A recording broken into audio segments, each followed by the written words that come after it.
Hello बच्चों, स्वागत है आप सभी का हमारे YouTube channel RP online classes में। मैं आरपी यादव आज का इस क्लास में 11th क्लास फिजिक्स का कुछ इम्पोर्टेंट एमसीक्यू क्वेश्चंस आप लोग को बताने वाले हैं, जिसका तैयारी करके आप आने वाले समय में 11th क्लास फिजिक्स से रिलेटेड जो भी एग्जाम होगा उसमें आप बेहतर मार्क्स ला सकते हो। तो ध्यान दोगे।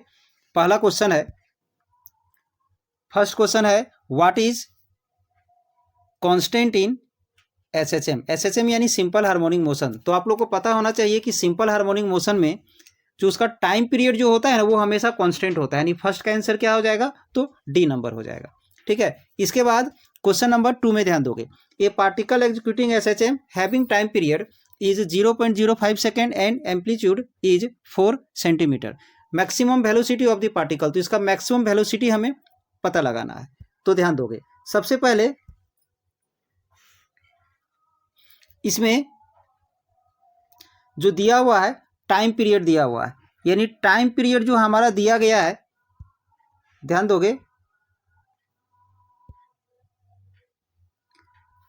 टाइम पीरियड इक्वल टू यहां दिया हुआ है 0.05 सेकेंड, ये टाइम पीरियड दिया हुआ है। ठीक है। अब एम्पलीट्यूड को हम लोग ए से रिप्रेजेंट करते हैं, तो एम्पलीट्यूड को अगर हम लोग ए से रिप्रेजेंट करते हैं तो ध्यान दोगे यहां पर इसका एम्पलीट्यूड क्या दिया हुआ है, एम्पलीट्यूड कैपिटल ए से रिप्रेजेंट करते हैं और इसका वैल्यू दिया हुआ है 4 सेंटीमीटर। तो सेंटीमीटर को मीटर में कन्वर्ट करेंगे तो क्या हो जाएगा, 4/100 मीटर। ठीक है, ये एम्पलीट्यूड आ गया। अब वेलोसिटी का फॉर्मूला आप लोग पढ़े होंगे, तो वेलोसिटी इक्वल टू होता है v equal to omega under root a square minus x square, ये फॉर्मूला पढ़े होंगे। तो मैक्सिमम वेलोसिटी निकालने के लिए हम लोग यहाँ पर क्या करेंगे, तो एक्स का वैल्यू 0 पुट कर देंगे। तो अगर हम एक्स का वैल्यू 0 पुट कर देंगे तो अंडर रूट में ए स्क्वायर सिर्फ बचेगा।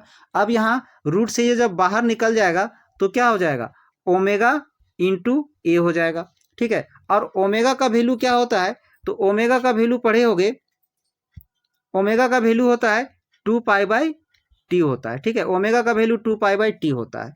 अब अगर हम यहाँ पर वैल्यू पुट कर दें, 2π को तो 2π रहने देंगे। ठीक है। और टाइम पीरियड जो हमारा दिया हुआ है 0.05 सेकेंड। ठीक है। और एम्पलीट्यूड हमारा क्या आ गया है, तो 4/100 आ गया है।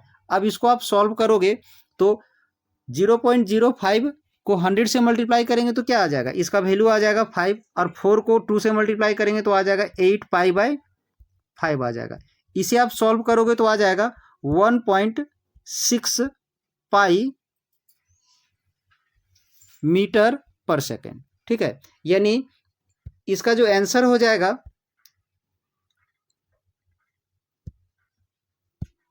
इसका जो आंसर हो जाएगा सो क्या हो जाएगा, ध्यान दोगे यहां पर 1.6 पाई मीटर पर सेकेंड।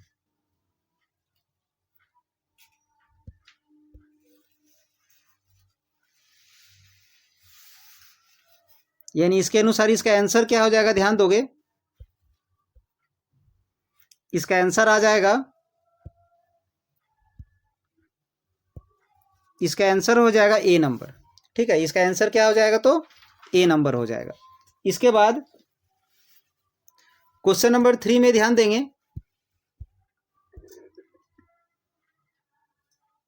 क्वेश्चन नंबर 3 में है, ए particle executing SHM have maximum potential energy. तो उसका मैक्सिमम पोटेंशियल एनर्जी कब होगा, जब उसका मैक्सिमम डिस्प्लेसमेंट होगा। तो at the maximum displacement position, यानी इसका आंसर हो जाएगा बी नंबर। ठीक है, 3 का आंसर क्या हो जाएगा, तो बी नंबर हो जाएगा। अब हम क्वेश्चन नंबर 4 में आते हैं। तो क्वेश्चन नंबर 4 में ध्यान दोगे, क्वेश्चन नंबर 4 में है, if the length of a simple pendulum becomes 16 times then the frequency of the oscillation will becomes। तो उसका फ्रीक्वेंसी क्या हो जाएगा, ध्यान दोगे, सब ध्यान दोगे यहाँ पर, जो उसका लेंथ जो है सो 16 टाइम्स किया गया है। ठीक है, लेंथ जो है सो 16 टाइम्स हम लोग कर दिए हैं। तो उसका टाइम पीरियड किस प्रकार से, उसका फ्रीक्वेंसी क्या किस प्रकार से चेंज करेगा सो बताना है। तो ध्यान दोगे यहाँ पर,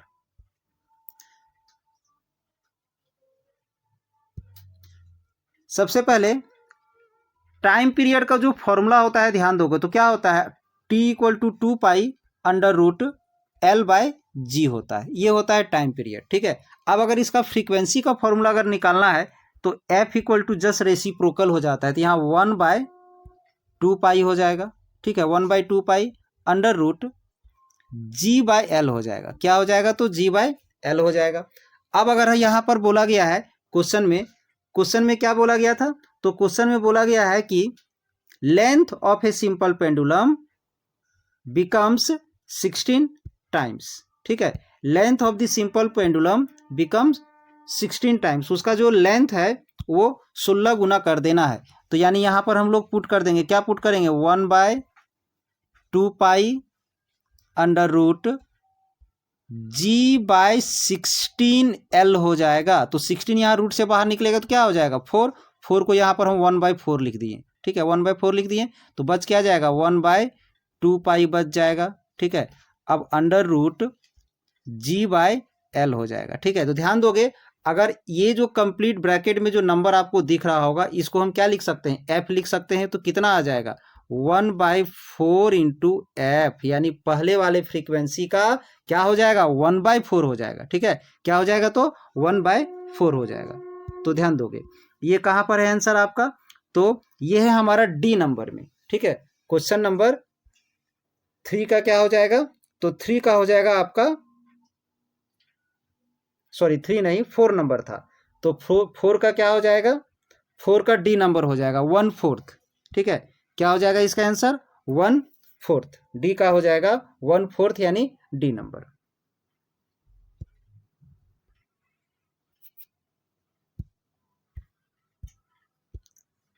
अब इसके बाद क्वेश्चन नंबर 5 में ध्यान दोगे, क्वेश्चन नंबर 5 में है द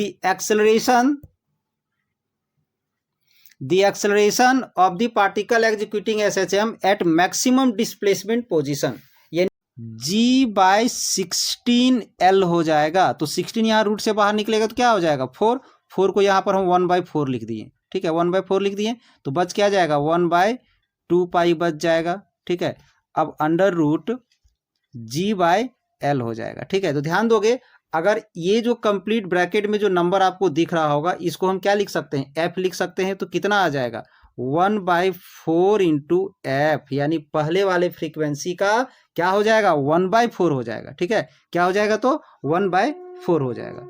तो ध्यान दोगे ये कहाँ पर है आंसर आपका, तो ये है हमारा डी नंबर में। ठीक है, क्वेश्चन नंबर 3 का क्या हो जाएगा, तो 3 का हो जाएगा आपका, सॉरी 3 नहीं 4 नंबर था, तो 4 का क्या हो जाएगा, 4 का डी नंबर हो जाएगा 1/4।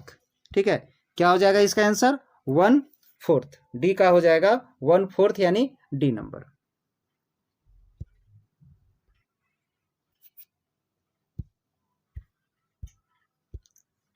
अब इसके बाद क्वेश्चन नंबर 5 में ध्यान दोगे, क्वेश्चन नंबर 5 में है द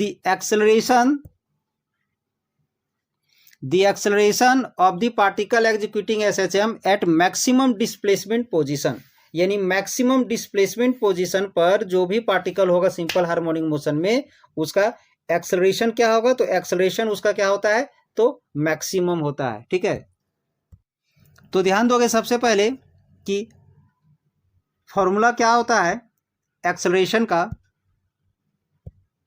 एक्सेलरेशन का फॉर्मूला अगर आप लोग पढ़े होंगे, और अगर एक्सेलरेशन को अगर हम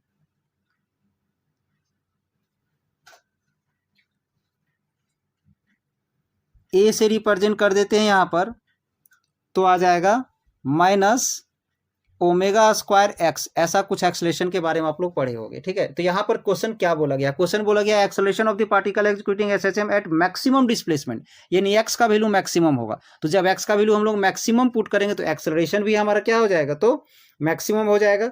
यानी 5 नंबर का आंसर क्या हो जाएगा, तो 5 नंबर का आंसर हो जाएगा ए नंबर, इसका मैक्सिमम, यानी ए नंबर हो जाएगा हमारा 5 का। याद रखोगे, जैसे जैसे डिस्प्लेसमेंट बढ़ेगा वैसे वैसे एक्सेलरेशन बढ़ेगा, मैक्सिमम डिस्प्लेसमेंट पर पहुंचेगा तो उसका एक्सेलरेशन भी मैक्सिमम हो जाएगा।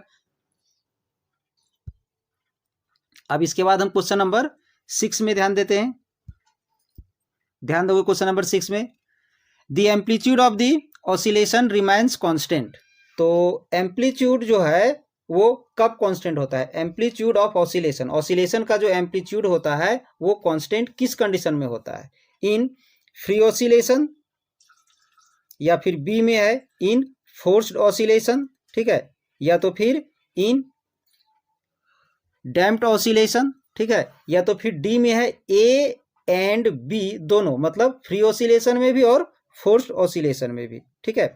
यानी इसका जो आंसर हो जाएगा डी नंबर हो जाएगा 6 का। 6 का आंसर क्या हो जाएगा? D number. क्यों होगा? क्योंकि जो फ्री ऑसिलेशन है और फोर्स्ड ऑसिलेशन है दोनों में एम्पलीट्यूड ऑफ द ऑसिलेशन जो है सो कांस्टेंट होता है, ठीक है। यानी इसका आंसर क्या हो जाएगा? तो डी नंबर हो जाएगा। किसका? तो 6 का। 6 का आंसर हो जाएगा डी। अब नेक्स्ट क्वेश्चन में ध्यान दोगे, क्वेश्चन नंबर 7 में।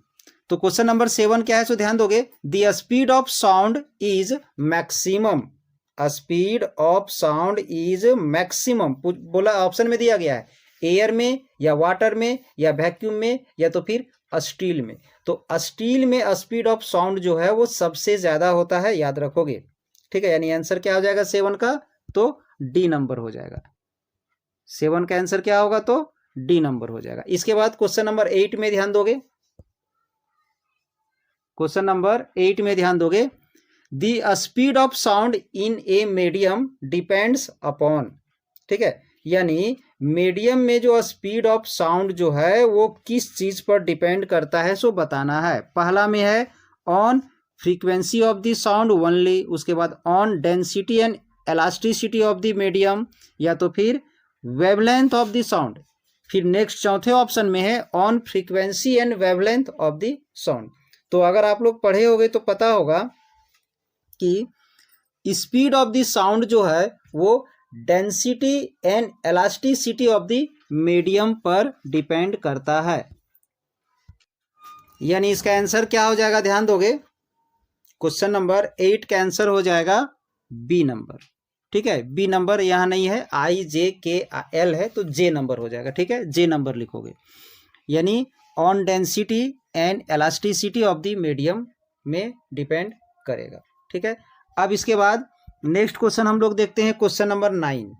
क्वेश्चन नंबर 9 में क्या है सो ध्यान दोगे, the relation between the progression constant के एंड वेवलेंथ लेमडा। तो इसके बीच क्या रिलेशन होता है? तो अगर आप लोग पढ़े होगे तो पता होगा, k equal to 2 pi lambda, k equal to 2 pi lambda, यानी ओ नंबर हो जाएगा इसका ऑप्शन। इसका ऑप्शन क्या हो जाएगा? तो ओ नंबर हो जाएगा। ऑप्शन में यहाँ लेटर चेंज किया गया है MNOP, तो ध्यान रहे आप ओ लिखोगे, ठीक है। इसके बाद नेक्स्ट क्वेश्चन है, लास्ट क्वेश्चन है, इसमें MCQ क्वेश्चन तक ही देखना है आप लोग को, ध्यान दोगे। 10 नंबर क्वेश्चन है, the formula of the speed of progressive wave. Progressive wave में स्पीड का फॉर्मूला क्या होता है? तो v equal to omega by k होता है, ठीक है। v equal to omega by k होता है, यानी C नंबर होना, यहाँ QRST है तो S नंबर होगा। क्या होगा इसका आंसर? S नंबर हो जाएगा।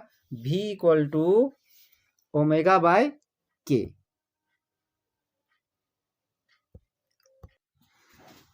तो ये था हमारा आज का क्लास में 11th क्लास फिजिक्स का important MCQ question, 10 important MCQ question. तो इसी तरह का और सारा लेटेस्ट वीडियो आपको हमारे चैनल में मिल जाएगा, तो चैनल को सब्सक्राइब करके आप उसका यूज कर सकते हैं। तो आई होप आज का ये क्लास आप लोग को अच्छा लगा हो, तो उसके लिए एक लाइक कर दें, वीडियो को ज़्यादा से ज़्यादा शेयर कर दें, ताकि इसी तरह का और सारा लेटेस्ट वीडियो आपके लिए हम तैयार कर पाए। चलिए, इस चैनल से आप लोग को जुड़ने के लिए धन्यवाद।